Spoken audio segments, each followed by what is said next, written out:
Hey there, geeks! You're listening to Real Geek News, a bi-weekly podcast where we geek out about all your favorite geeky news and genre entertainment. I'm your Deadpool-loving guy, Kevin Andrew Rivera.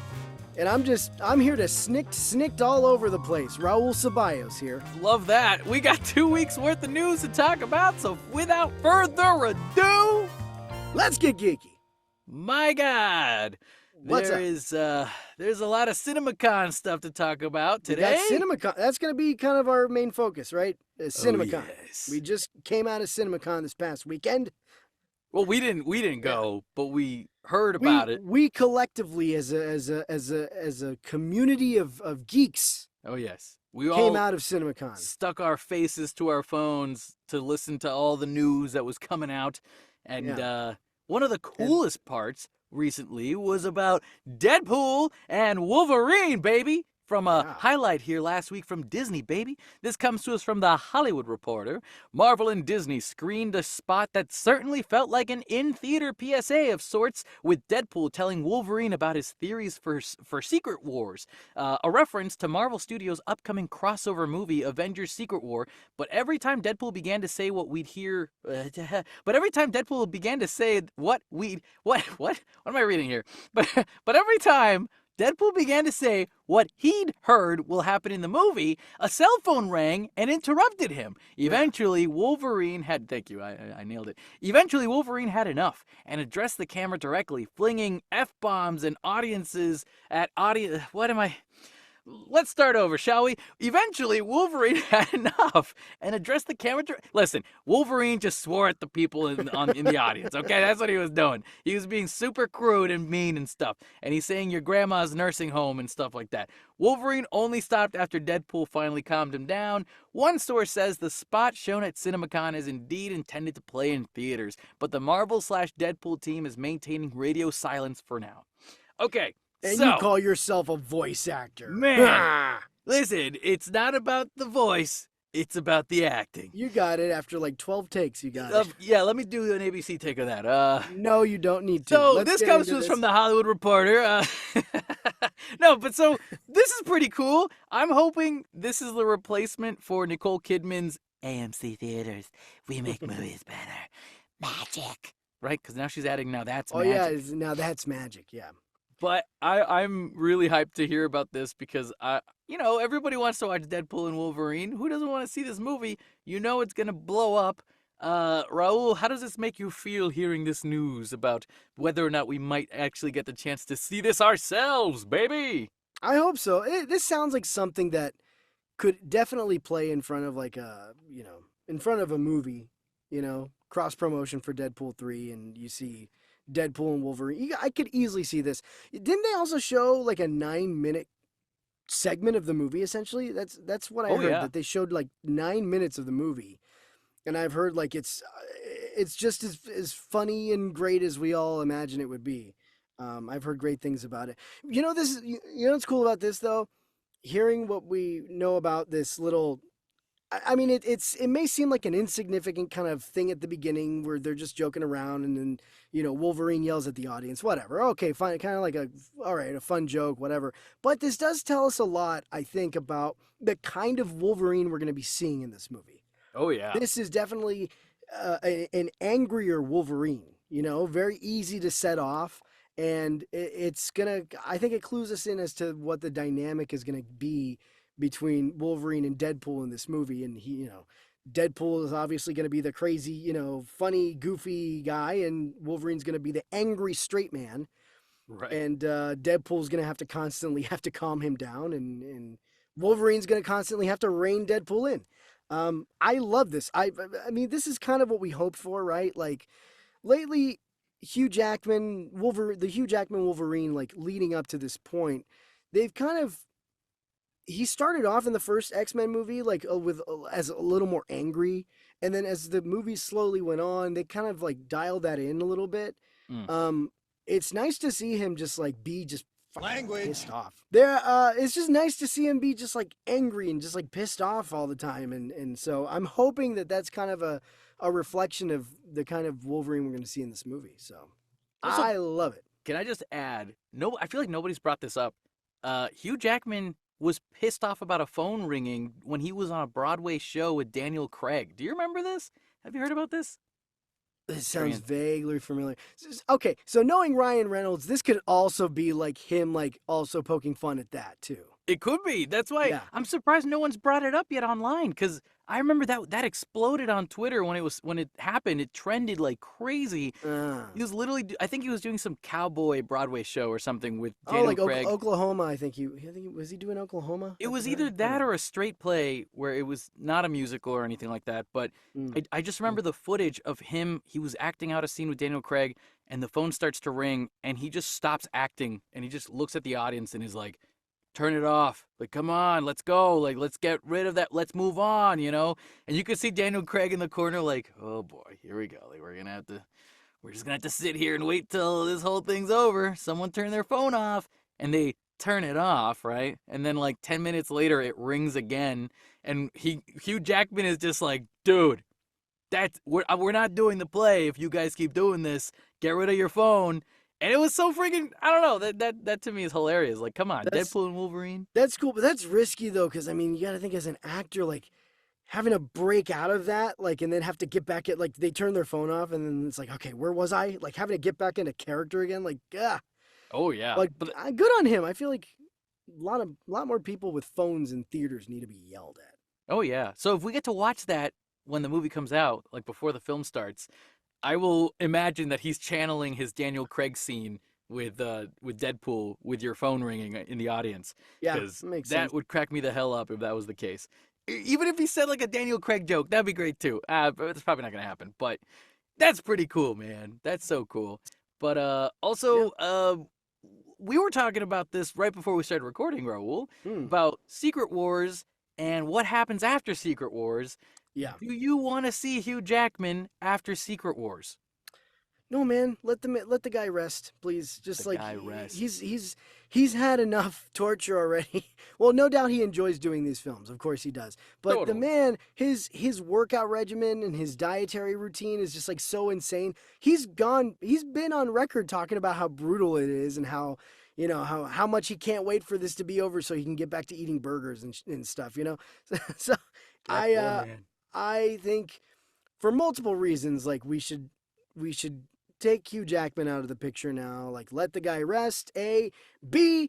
I think we've had so much focus on Wolverine with all these X-Men movies. I think when they reboot the X-Men in the MCU, it's a good opportunity to just kind of stop, regroup, and then start over again, and maybe like keep Wolverine as a diminished character or not even show up for a long time. You know what I Mm. mean? Like, first of all, we need, I think, a little bit of distance time wise from Hugh Jackman before we collectively are kind of ready to see Wolverine back on the big screen. So it might be a Totally. good idea for the next few X-Men movies or whatever they have planned to just maybe hold off on Wolverine for a little bit and then introduce him like way later. You know what? Yeah. I'm hoping that when they start X-Men again, I'm hoping that they kind of do I'm hoping that they do two things. Or one of two things. I'm hoping they either do like the original team, like from the 60s, like Beast, Jean Grey, Cyclops, and Angel, and Iceman, or they just straight up do, well, then you would have to bring in Wolverine again. I was going to say, or you just straight up do the 90s X-Men lineup. But that would bring back Wolverine, but this time they would be like in the X-Men TV show or like X-Men 97, he would just be part of an ensemble and he wouldn't take over take the spotlight. Yeah. I Um think the way that Marvel has restrained themselves from using Logan as the main character in that series, like that should be studied at this point. That is incredible the way they're doing it. I grew up watching all the Hugh Jackman movies, so like to me, I grew up thinking that Hugh Jackman's or Wolverine was the main character of the X-Men. But mm, no, that's not it at all. Watch X-Men 97, people. All you listeners out there, go watch it, realize what it's supposed to be. And it's like Grey's Anatomy if Grey's Anatomy had superheroes in it. Like that's the drama that you're looking for. yeah. So if you like drama with superheroes, that's your show to go to. Yeah. But speaking Agreed. of drama, Raul, Yes. we had drama with a couple of lions as well. Did you know about this? Have you heard about this? I'm turning into Jay Leno. Hey, have you heard this? You know about this? I heard about that. Have you heard this? We got the Hey, about Cinemacon. Mufasa? What is this? Mufasa! You spoiled it. Yeah, Mufasa. Wait, here, you do this. You tell us what's going on over Hey, here. you heard Raul. about this? Yeah, Mufasa, the Lion King? All right, so Mufasa, the Lion King. This comes from Collider. Lion King may be adapting the original Lion King tie-in novel, The Lion King: A Tale of Two Brothers, which focuses on younger versions of Mufasa and Scar. It seems as though the film is already borrowing one element from this novel, since Kelvin Harrison Jr. was originally announced to voice a character named Taka. And the novel explains that Mufasa's younger brother was named Taka before he became Scar. We'll hopefully know more about the movie's plot in the coming months. Cool. I remember this was announced. What was it? 2 years ago. When was the? Yeah, that sounds about right. Like A 2 years year, ago, 2 years D23 or something like that. D23. Yeah. Either D23 or it was like the Disney like company meeting kind of thing that they do online. Yeah. They announced a whole bunch of stuff there. Mufasa, I remember being one of them. But I have not. We haven't heard anything about Mufasa since then. I remember they just like released like the key art or the logo art and just announced a Mufasa movie's happening. Or at least I thought it was going to be a show, but I guess it's going to be a movie. I thought it was going to be a Disney Plus show. I thought it was gonna be a movie. Yeah, I mean, it makes sense that it's a film. For some reason, I don't know. I had it in my head that it was going to be a show. There is a TV series called Lion King Lion's Guard, which The is Lion about Guard. the Lion Guard with Simba's son, right? Yeah, I knew about that. Which is crazy because doesn't that kind of retcon the fact that Simba only had a daughter named Kiara? You know, did you watch Lion King 2 with Kovu and Kiara? Years ago. Deception, disgrace. I remember he lives in you. Hey, He lives in. That's the only thing I So remember good. from that movie. I mean, dude, those are the best songs. Which they've adapted into the Lion King Broadway show, if my memory serves. They adapted that song into the. Right. Yeah. I remember because I went to see Lion King on Broadway. Do you remember the song that was like, we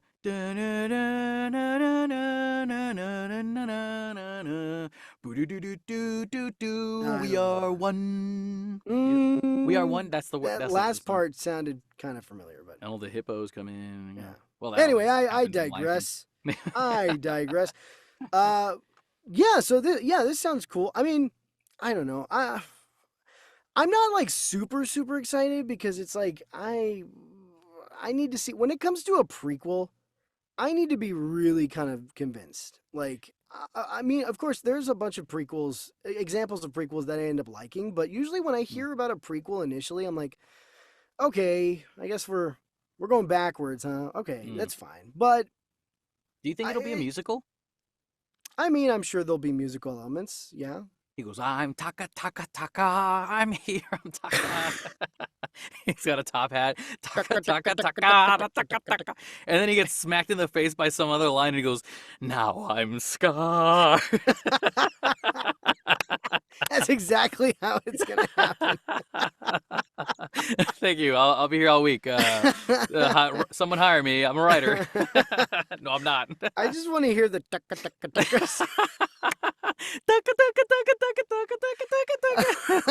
It becomes an Indian movie. It's a Bollywood film. I knew it. They're gonna redo the whole thing and get Bollywood actors to voice. Mufasa's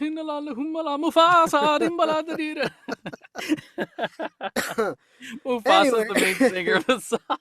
Oh man, I'm loving this. Yeah, I mean, this doesn't really kind of get me too excited either way. I mean, I'm looking forward to it. I'll see, but I'll need to wait to see more. Like, obviously, okay, so it's gonna focus on young Mufasa, young Scar. I mean, that's intriguing to me. Can I throw this at you? To see how the relationship kind of got twisted. When I think of two brothers, well, first of all, I think of Rick and Morty, two brothers, and then a meteor hit, and then old women are coming. Television. Yeah, interdimensional. But the second thing I think about is Loki and Thor. I really see the relationship between Loki and Thor in this. Two brothers, but with exactly with James Earl Jones's voice. Although I think they're hiring a younger actor who's gonna do the young Mufasa Oh, voice. so they're not gonna do the AI James Earl Jones Nah, I think because he like sold his voice to yeah. AI. I'm pretty sure they're doing that only for Vader at this point because Okay, it's just just for so Vader. yeah, because it still sounds metallic and stuff. So like I don't know how they really do Yeah, that, but they could get away with that a little easier.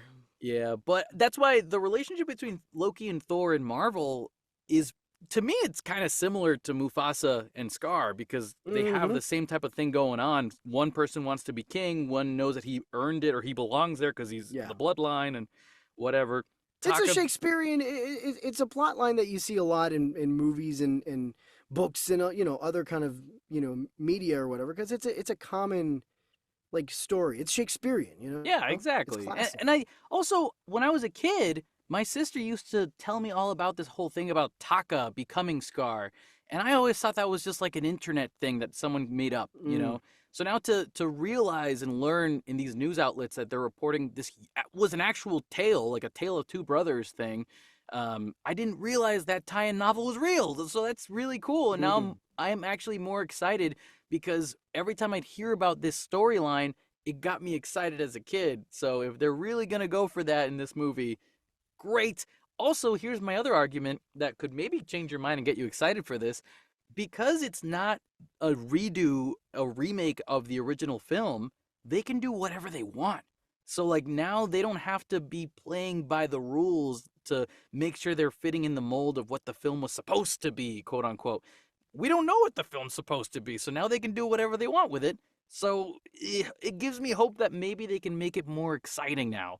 It Well, can it make it, needs to. It's yeah, a prequel. It's a prequel, so it needs to at least adhere to like we need to be at this point by the end of the story, so that it fits yeah. in with the Lion King. So, in that sense, there are some restrictions, and so it's like that's one of the things about prequels that I'm like kind of like I tend to have an issue with unless it's done very very well. Is like we know what's going to happen to these people. We know what's going to happen to these Mm. characters. Like, why should I be invested? And then, yeah, we already know. But again, if it's done really well, I there are like a few exceptions. I like the idea of seeing the tragedy of Scar and or Taka and how he became Scar himself. Although it would be hilarious if there was another lion that looked just as beat up as him who goes, "Have you ever heard the tale of Darth Plagueis the Wise?" And you're like, "Ah, I get it because it's a prequel." Like you got to have that kind of mentor that's training, he's Yeah, grooming yeah. Scar or Taka to become Scar, you know? That'd be if they do that and they pull it off, I'd be like, okay, I mean, that's fine. Make it happen. Join the dark side, Tucker. Join the dark side where It the shadows it are. is your destiny. He goes, everything the light touches is your brother's, but everything the Everything, light doesn't touch is yours. and you shall have unlimited power. And that's how they go in, you know? That's how the story I progresses. want this movie. I want this movie more so than I want a than what they're pitching Bollywood here. Lion King prequel with Darth Plagueis the Wise. Get Ian McDiarmid Oh to my god, voice that would be like hilarious. an older like evil lion taking Taka under his wing. Oh my god. It is your destiny. Well, you know what? Speaking of all the musicals and whatnot, Yes. you know what else is a musical that's coming up is Joker Folie à Deux, That's which right. means Le Pew, which means stinky bum. Sacre bleu. Yeah, and if you watch Looney Tunes, oh wait, the skunk's not real anymore. So if you Hey, watch, if he's you were not alive real. in the '60s, I What do don't you mean know he's not real? exactly. He is real. Stinky lip, Pepe Pepe Le Le Pew. Pew, Pepe Le Pew. He's real. Yes. He's Okay, really real. it's okay. Folie à deux Oh yeah, that's right. means That's what we're talking about here. madness of two. Madness of two. That's what it is. Madness of Two, not what I just described. The madness of two or something like that. Yeah. So in this Bollywood film, the Clown Prince of Crime and Harley Quinn want you to know that what the world needs now is love. That's the message of the first trailer for Joker Folie à Deux, which sees Joaquin Phoenix reprise his Oscar-winning role as Arthur Fleck, who later becomes Batman's notorious foe, and conspires with Lady Gaga as the equally twisted Harley Quinn. The first film served as a moody origin story for the Joker, who is portrayed in this cinematic universe as a reclusive, struggling, and stand up comedian and part time clown. In the sequel, he takes his act on the road and performs on all kinds of stages with Harley Quinn as his demented muse, and she's wearing his signature makeup, smeared lipstick, and all. This time around, though, Arthur Fleck doesn't seem so lonely. I'll tell you what's changed, Joker says in the trailer. I'm not alone anymore. That's what we should be talking about. This is so freaking exciting. When I saw the trailer drop, I got chills, especially towards the end, the last sequence where Lady Gaga draws the lipstick on the glass and then Joaquin Phoenix aligns himself to get that smile in there. Yeah. Goosebumps, Raul. Yeah. Goosebumps. My That's cool. God. Also, before anybody else thinks of this, no, this is not a Bollywood film. I'm sorry I made that joke in the top of the read. But listen, it would be a great Bollywood film, I'm Thank sure. you for the disclaimer. In case you Joker didn't know. Folie à Deux is not a Bollywood film. Just know that, folks. But no, I think this is super exciting. The other thing though is Lady Gaga seems like she's such a different type of Harley from Margot Robbie. Personally, I think Margot Robbie's version of Harley Quinn is the Harley Quinn in my mind. But when I see this Right. version of it, I don't get mad about it. I get really excited because I like the idea of a new direction for what It's so Harley Quinn different. could be. Yeah. I've heard a lot of rumors going along that like maybe Harley Quinn in this movie is actually the abuser in the relationship, and she's the reason why Ooh. Arthur's actually leaving what and doing what he's doing. She's the push that he needed, but she's using her own, she still has a degree, and everything she's done is like manipulative in order to get Arthur Fleck to come back as Joker and blah blah blah, and she needs to feel important, and so she uses Arthur because he's important to make herself feel important. Like I like the idea of that relationship being That sounds pretty cool. right. So, Yeah. but what did you think about this? Because you saw the trailer, right? Yeah, this trailer looks awesome. Like I mean, I wouldn't say I was nervous going in because they would say like, "Oh, there's musical elements," and people were like, "It's a musical. What's going on here? This is ridiculous." And like, I always kind of had, I don't know, I always felt like level-headed about things to be like, no, no, no, no, guys, like they're not gonna make this like a straight up musical. It's gonna be like musical elements and like I kind of what I assumed, like maybe dreamlike sequences between the two of them, like heightened surrealism, right? Because they're both kind of like mad in a way, and it makes sense if this is these kinds of scenes of heightened realism are just things that are going on in their head, collectively in their collective heads, and so that's pretty much kind of what it seems like here. There's like there's moments where there's like just the two of them and there's a spotlight and they they're together and they dance, and you can easily think like you can look at that and be like, okay, this seems to be like maybe one of those sequences where it's just like all in their heads and everything is tuned out, and So like what's real, what's not, kind of thing. yeah, and I like this idea that like like in the first movie we were following Arthur and it was just the idea of him being so alone, you know what I mean, and you, no matter how twisted his methods and what he ends up doing, you do empathize with him and you do kind of, while not agreeing with his actions, you do understand them and you understand why he does what he does in the movie. And just that loneliness that he feels that Joaquin Phoenix portrayed so incredibly in the film. But now we kind of like, throw a little curveball, and now like, what is it like to finally for Arthur to have somebody else like him in his life? And he's not alone anymore. Just like at the end of the trailer, like, I'm not alone anymore. That's what we should be talking about. And him clearly he's it looks like in this movie he's found a new sense of kind of purpose with Harley. He's reinvigorated. Like he doesn't feel alone anymore. Finally, after all these years of being like an outcast, like what's that like? Yeah. And I can easily see like what you're saying. If that's true, the rumor about Harley being the abuser, I can easily see that playing into that because of Arthur's like want to not be alone anymore. Maybe Harley kind of takes advantage of that a little bit and exploits that a little bit.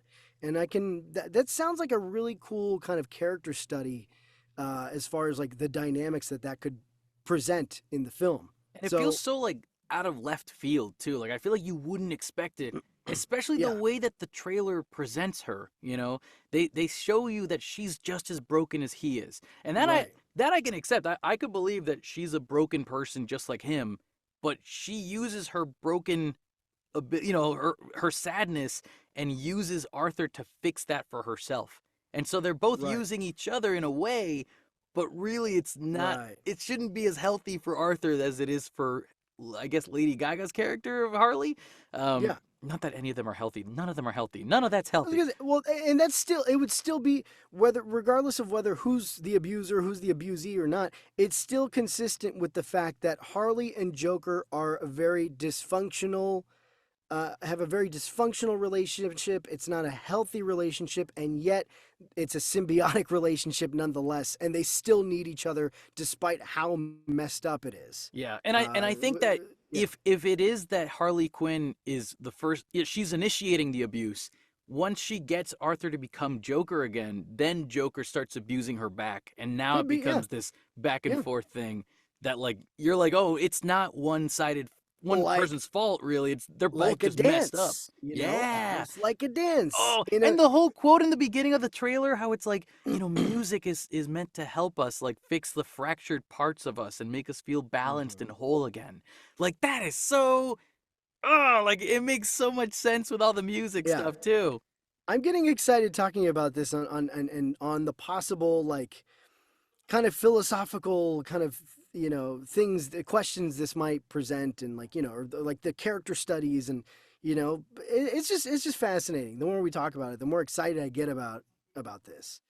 And the music too, like the song that I can't remember the name of the song that they played. It was like maybe What the world needs that's the now. one. I think that's Yes. Tom. It sounds like Tom Jones, the guy who does. It's not unusual to be loved by anyone. I mean, Sounds dude, like props sounds to like him Tom if that's Jones. the case. God, but yeah, Yeah. what the world needs out. What What the I'm dying here. what the world needs now. What the world needs now is love, and that is a Right. beautiful and scary love, indeed. Love is all you need. Yes. Yeah. Very So that being said, good. speaking of love, you know who I love is Keanu Reeves, my dude. Who doesn't And love Keanu Reeves, man? I'll tell you who. Jerks. Yeah. Yeah. Horrible people. But we love him. So he's going to be playing Shadow the Hedgehog in Yeah. Sonic 3, baby. So this comes to us from the Hollywood Reporter. Raul, why don't you take this one away? All right. Keanu Reeves is speeding along to another franchise, with the John Wick star heading to Sonic the Hedgehog 3. He will be voicing the popular character named Shadow, multiple sources tell Hollywood Reporter. The news comes on the heels of a jam-packed Cinemacon presentation from Paramount last week, when the studio debuted the first footage for Sonic 3. This included the revelation that Dr. Robotnik, played by Jim Carrey, was depressed and out of shape after the events of Sonic 2, but gets his groove back thanks to creating Shadow the Hedgehog, a character first introduced in the video games in 2001's Sonic Adventure 2. The character is in many ways the anti-Sonic, dark and edgy while mirroring the hero's powers. Oh. Yeah, that's cool. That's cool. By the way, did you happen to check out the trailer for Knuckles, the TV series for Knuckles? The new one? No, I haven't seen the new one. Yeah, Oh, damn. there's a new trailer that came out for Knuckles. It looks pretty good. I like this idea. First of all, let me just talk about the fact that they're slowly kind of inching Jim Carrey. They're slowly inching him towards the Dr. Robotnik that we're all like used to. Like, they I gave love him like that. the mustache and the bald head, the bald head in the last one, and it looks like maybe in this third one we're gonna finally see him like fat. The full-fledged Egghead, man. He's gonna Come be on. full egghead. He's gonna be full Eggman by the third movie. I love it. I think Oh, so exciting, man. it's like one of those things, like, they didn't have to do it because, like, the movies were doing just fine, and, like, he wasn't all completely like game accurate or whatever, but, like, they're getting there. They're getting there. They didn't have to do it, but they're doing it. They're going for it. Also, Uh, can we just say the fact that Jim Carrey wanted to retire and he was like making the big deal out of this? Like after the second one, he's yeah. done. And it's I'm like, so no. glad. I'm Yeah. so glad he's not because I think he's been. I mean, I love the Sonic movies. I think there's a lot of things that make those movies successful, but thank God, like Jim Carrey has been involved with these movies. Like he really adds this extra little special spark to it. So Also, I'm happy he's coming back. I've been hearing people say online that the people that work behind the scenes of the movie are saying this is like the love letter to the Sonic fans movie. And so I'm like, Mm, okay, so we're going to see Sonic Adventure 2 the ending with yeah. live and learn. You got to put in the Escape from the City music in there with the rolling around at the speed Yeah. of sound. Like I am so ready for it. So unless, man, if they lie to me and they don't do that stuff, I'm gonna be so sad, Raul. But I don't damn, think they've never promised that, so they wouldn't be lying to you. that's true. That's true. But if you're They're gonna end it, if you're gonna do a third movie and do the trilogy and finish it off, you gotta have Hyper Shadow and Supersonic in space fighting a giant alien creature that's trying to destroy the Earth. I mean, that's the way you do the end of a trilogy. You know what I mean? So you It's think they're so gonna epic. stop that? You don't think they're gonna keep trying and like adding like silver, Silver Sonic and like Amy Rose and Oh, Amy's definitely gonna be in this movie. you think so? You think we're gonna get a lot more cameos from Team Sonic? Actually, there were leaked photos, and there's how they always have like the Sonic stand-in whenever they're shooting. Right. There's a leaked photo that has Sonic, Knuckles, Tails, and Amy in the shot, and so Hmm. I think they were trying to hide it, but like that's pretty much confirmed almost with these leaks. Interesting. So I'm okay with that if they end up doing that. But also if they kind of listen to the fans the way that like the Godzilla people are listening to the fans, they'll know that we don't want to see the humans as much as we want to see the creatures. Show us Right. Sonic and his Right. friends more. Show us less of James Marsden. I'm sorry, James Marsden, man. First X-Men, now this. Nobody wants to see you, my dude. He's doing a great job though. He's doing a great He job in these is. movies. I He like is. him in these It's movies. just that the human story sidelines are just so unnecessary. I swear to It's God, like if the Transformers movies. Like nobody cares about the humans. exactly, just kill the humans. Just let them die, and then Kill all the humans. like that's the one moment I agree with Megatron. But like in this one as well, maybe don't kill them, but like just do like a thing in the beginning, like the first 10 minutes of the movie is the humans scenes with Sonic and his friends setting it up. Yeah. And then Sonic and all his friends get sent out somewhere, and now the movie is just them. Nah. It's gonna be like the first 10 minutes of the Suicide Squad. That's Oh, right. with James Gunn, where they all the humans just get murdered. Yeah, Eggman just kills them all.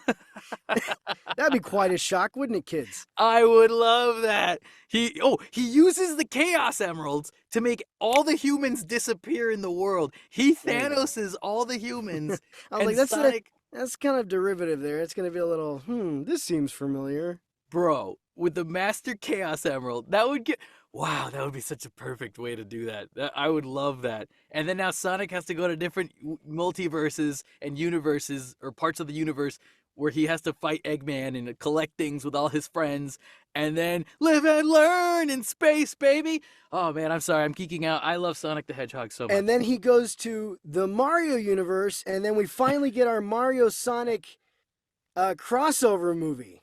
And You then know, Smash Brothers starts, and we're that's how they do the we're Smash gonna get Bros there. movie. Yeah, that's how it's gonna happen. And And don't obviously, forget, when Sonic crosses over into Mario's universe, I mean, he'll be consistent with the Mario style animation, and that's right. we won't see any human characters. Exactly. So yeah, Exactly. It all makes sense. And then it's it a all. musical. What the world needs now is love, sweet love. And Taka, don't forget about Taka. They need Taka Taka.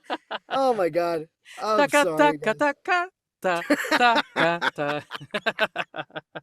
That's what happens. Taka shows up in the Smash Bros. Universe movie, and then that's the rest of the film right there. It's perfect. It's gonna be great. I But swear, you guys, we are like sober. Like we have not ingested any kind of.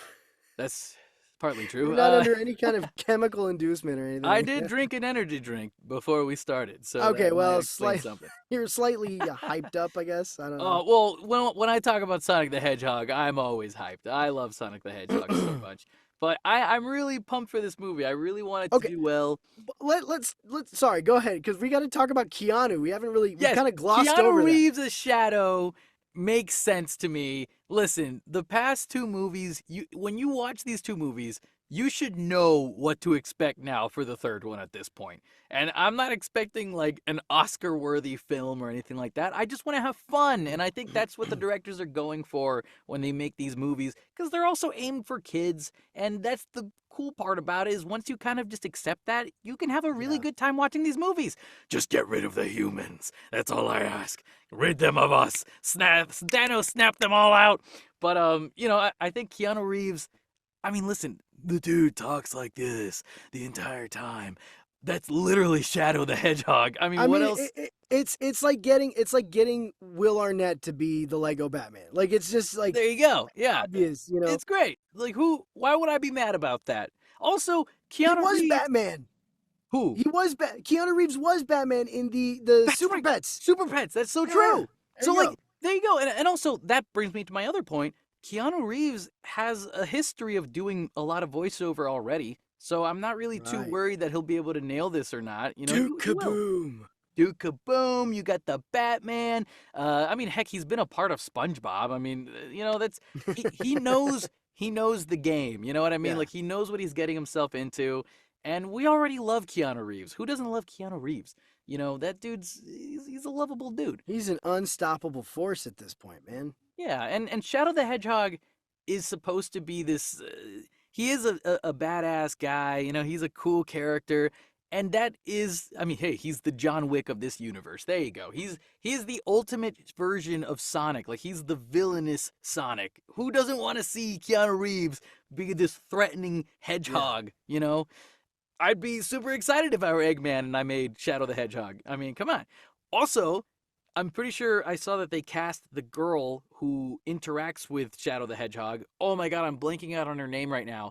But not Irene. I can't. No, that's not it. It's something. I'll figure it out eventually in the future I in can't think life. of anything right now. Yeah. But essentially, he has this relationship with a human, and like that's one of the reasons why he ends up going from an evil villain to a good guy, because he starts to realize what's right and what's wrong. And I mean, if they kind of start following in that way, I mean, that's cool. And I know that they're casting that girl already, or she's already been cast, so I'm guessing this movie's gonna be great. I'm excited for it. I can't wait to go watch this film. But I think you muted yourself. Oops. Yeah. I'm here. Aha! Can you hear What me? were you saying? I said no. I'm excited. I cannot wait. So, Well, then, good. I think I'm all tapped out on that topic, but yeah, I think so. I think we've said everything we need to say on it. hey, everybody, go watch Spider-Man. No, it's not Spider-Man. Sonic the Hedgehog 3. But speaking of Spider-Man, let's talk about Spider-Man. Did you know? Yeah. Hey, Raul. Yes, Kevin. Did you know that Sam Raimi? Oh, wait a minute. Hold on. Now settle in, folks. It's time for the rumor reel. There you go. Hey, Raul, did you know that there's a rumor going around that says Sam Raimi might direct Spider-Man 4 with Tom Holland? Really, is that what the folks be saying? That's not all. Possibly also Sydney Sweeney might be a part of it as well. Yeah. What? Yeah. What is this? Huh? What? This comes to us from Forbes. The first rumor via World of Real is that Sam Raimi is a top contender to direct Spider-Man 4. Raimi, obviously the director of the Tobey Maguire era movies and recent MCU helmer of Doctor Strange in the Multiverse of Madness, a somewhat divisive film, but one I'd argue was a lot of fun, and that gave him hands-on Holland experience, at least a bit of it. A second rumor from My Time to Shine Hello is that Sydney Sweeney has joined the MCU after failing to do so with Madam Web, Sony's truly bizarre side project in which she was as a supporting character. The unconfirmed idea is that she'll be cast in Spider-Man 4, but fans are extrapolating, great word, that to mean that she would be playing Felicia Hardy, aka Black Cat, as a new non-MJ love interest for Tom Holland's Peter. Gwen Stacy could be another possibility. I mean, listen, again, this is a rumor. It's a rumor. So if you told me right now Sydney Sweeney is going to be Felicia Hardy, I feel like my reaction would be, okay, cool. All right, let's see it. I'm interested in seeing that. I'm sure she'd be pretty good as a Felicia Hardy character. Now, If you tell me Sam Raimi might direct Spider-Man 4, I don't know. I don't know how I feel about it. You don't know. I, Well, I feel indifferent. I feel indifferent about it, and I'll tell you yeah. why. I'll tell you why. This is why. Because Okay. I wasn't the biggest fan of Doctor Strange in the Multiverse of Madness. Sure, I get that. Yeah. Mainly because it felt like Sam Raimi was still directing the way he's always directed, as if he was back in the early 2000s. But And see, so that's what I loved about it. I But, yeah, know. yeah. You tell me what you think about Sam Raimi. What are your thoughts? You know what's funny? It wasn't until you actually started reading this excerpt here that before I was like, this is awesome. Sam Raimi directing like a new Spider-Man movie, but this time with Tom Holland.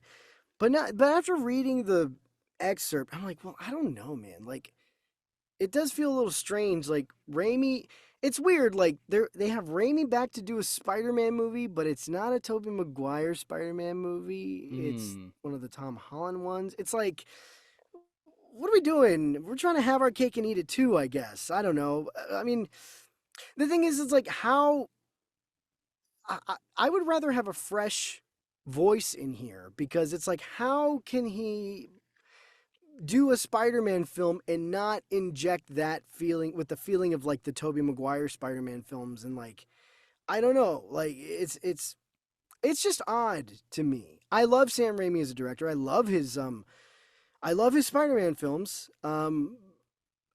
I like Doctor Strange in the Multiverse of Madness. I didn't love it, but I liked it. And one of the things that I really enjoyed about that film, one of the things that actually saved it for me was Sam Raimi's style injected into it, and all the Sam Raimi. Anytime that movie went full Sam Raimi on something, I loved it. I ate it up. But yeah, I don't know. And then this thing with Sydney Sweeney. This is another thing. It's like this is another thing similar to the Sam Raimi thing. Is like, what are we doing here? Are we trying to have our cake and eat it too now with Sydney Sweeney coming in? Like, clearly, if the rumors are true, she would not be playing the same character she would have played in Madam Web. Mm-hmm. But why do we? There's that movie has such a negative kind of aura about it right now that you would think that Sony would kind of want to get away from that and maybe give somebody else a chance, give another fresh face actor a chance to be part of this, and not kind of bring with it some element of something that was critically just like trashed, and did so poorly at the box office. I mean, that movie Madam Web has such a stench on it now. So I'm just really confused as to these kinds of choices. But I don't know. That's just me. What do you think, Kevin? I think I like the idea of Sydney Sweeney just scrapping Madam Web and moving to the actual Marvel universe. I do like that idea. But also, it's weird because I think of it in the business strategy way as well. Sydney Sweeney, if you ever listen to her interviews, she's a businesswoman. That lady she's not there to be just a fun performer that loves what she does, period. She's there to make money as well. And the way she talks in her interviews, you can tell she's a professional. She's a producer. She's produced her own movies. She has direction on what she wants. And to me, it makes sense that if this is a rumor, maybe it's because it's actually possibly it is a possibility. Like, it is something that she's looking forward to doing. Plus, the way she spoke about Marvel, she was so excited to be a part of the Marvel Cinematic Universe until she found out she actually wasn't really part of the Marvel Cinematic Universe. She was kind of tricked into being part of something else, that she didn't anticipate, which I would argue they've done a pretty good job kind of derailing her away from that in a sense. Like, when I think of Madam Web, I don't think of Sydney Sweeney. I think of, I guess, Sony. Dakota Johnson. Oh, no. Or Dakota Johnson. I guess, yeah, that too, but unfortunately, she has become kind of the face of that, even though she would love nothing more than to distance herself. But weirdly enough, Dakota Johnson's kind of like found a way to deflect that from herself as well in a way. Of course, yeah, definitely. So it almost feels like what you just said. There's like this stench that comes from that movie. I haven't even seen that movie yet. Like, that's how bad we're talking about this right now. I bet you $1 million I'll watch it though when it shows up on streaming, just to watch it. Maybe I'll have a beer or two. I don't know, but it's that kind of situation where it's like you want to just hope everyone forgot about it, so we can actually do the thing you want to be a part of, which is the MCU. There's Sydney Sweeney. Right. And my other thing about Sam Raimi is that maybe if he did do it, what if that's the reason why Tom Holland would be excited to be a part of it? You know? Maybe if he heard from Kevin Feige that Sam Raimi, the director of the original Spider-Man movie that he watched, he's going to direct you to be the next Spider-Man in Spider-Man 4 and tell your new story, you know?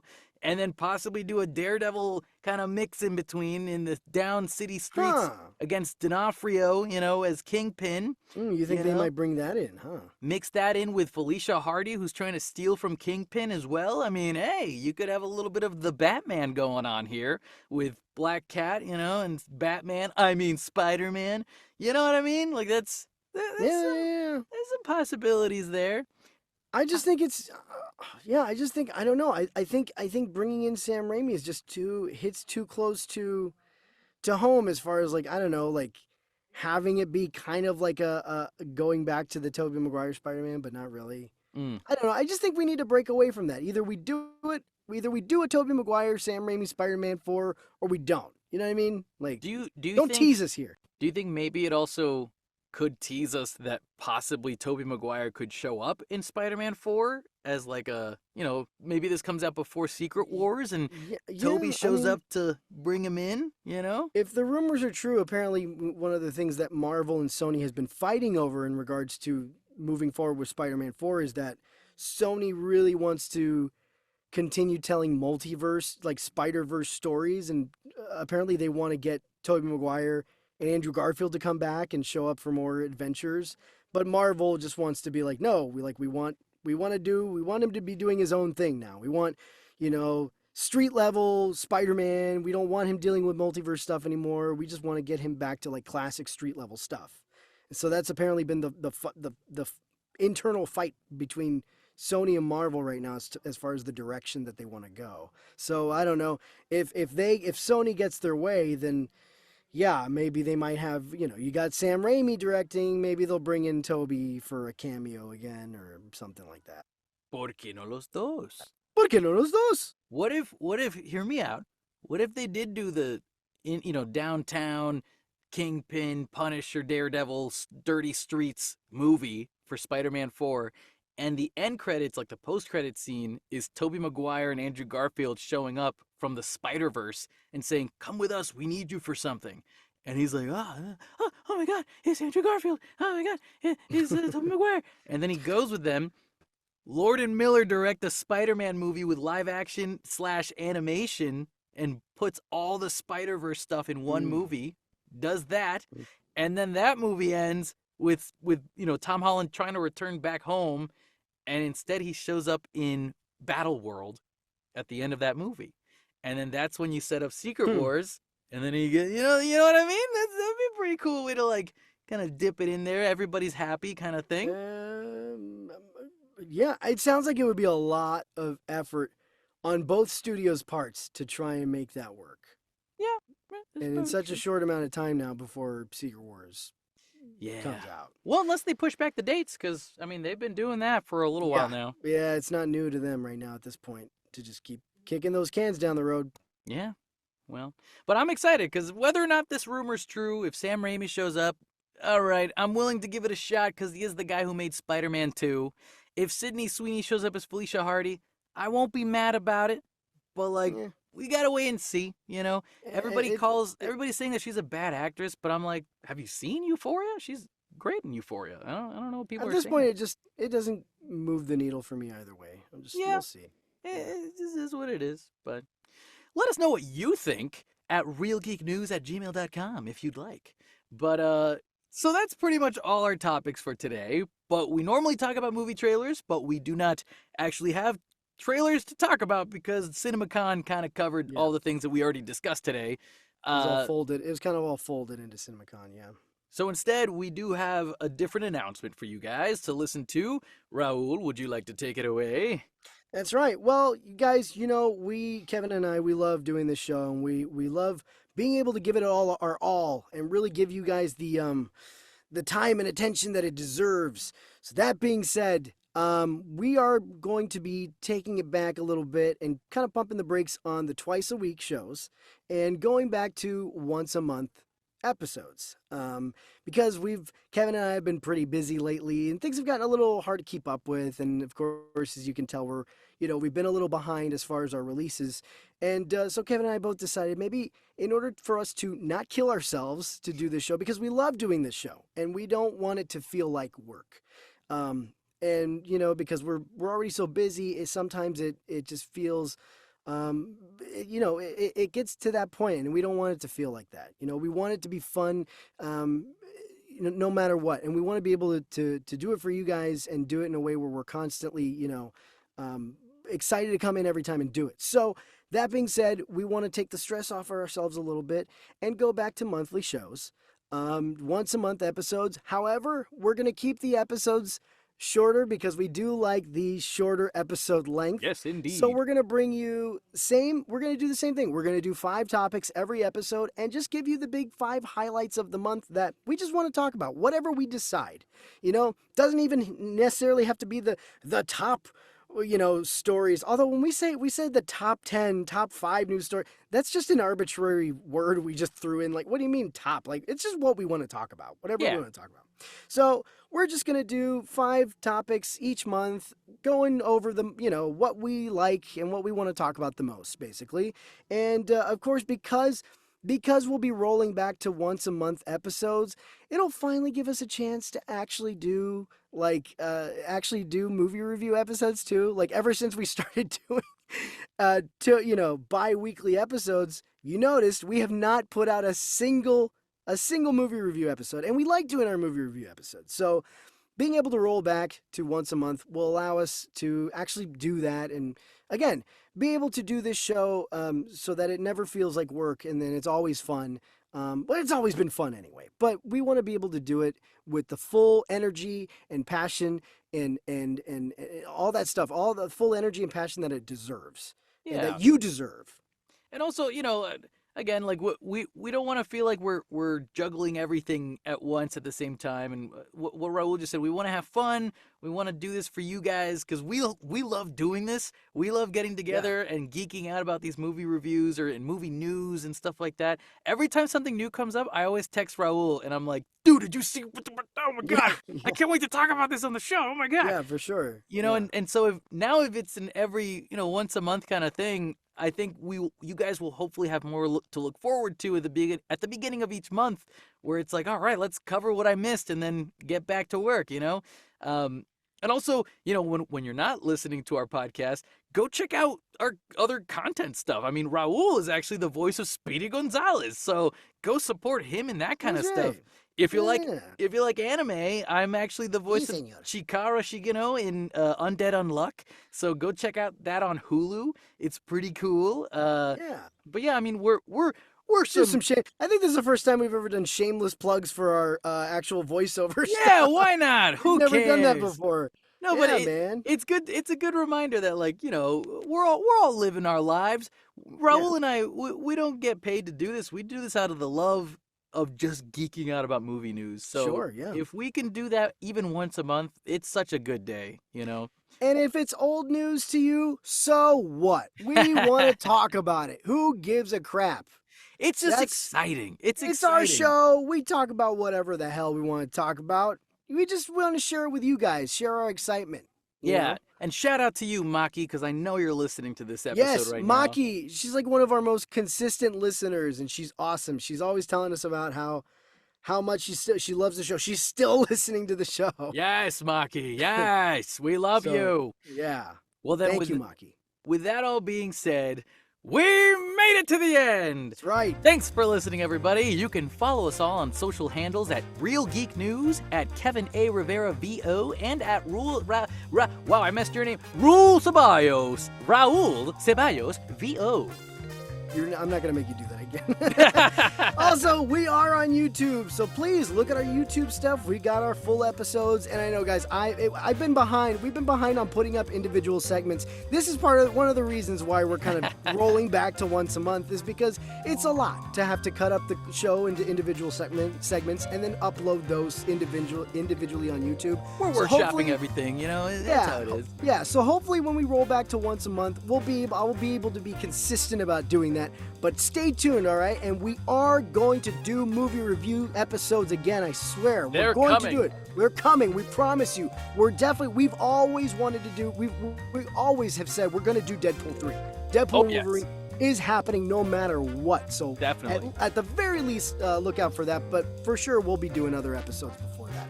So check YouTube, hit the like and subscribe, and hit the bell for new updates, all right? And let us know how you feel about our show with reviews on Apple Podcasts and our email, realgeeknews@gmail.com. Heck, if you even want us to change our show in a different way, tell us in the emails, let us know what you think. Let us know how you've been enjoying the show if you want to. Or not, We're open. whatever We're you open want. to suggestions, yeah. Well, with that all being said, stay safe, stay classy, and most important of all, Raoul, Stay geeky, my friends.